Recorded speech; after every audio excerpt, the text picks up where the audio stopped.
One of the hardest things about going through a rebuilding phase is being patient. It takes time.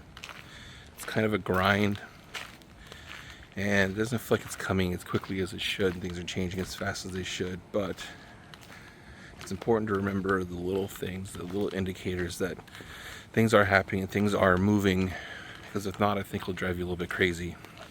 Because there's this huge pressure that sits on you to want what are that changes to happen, and to happen now.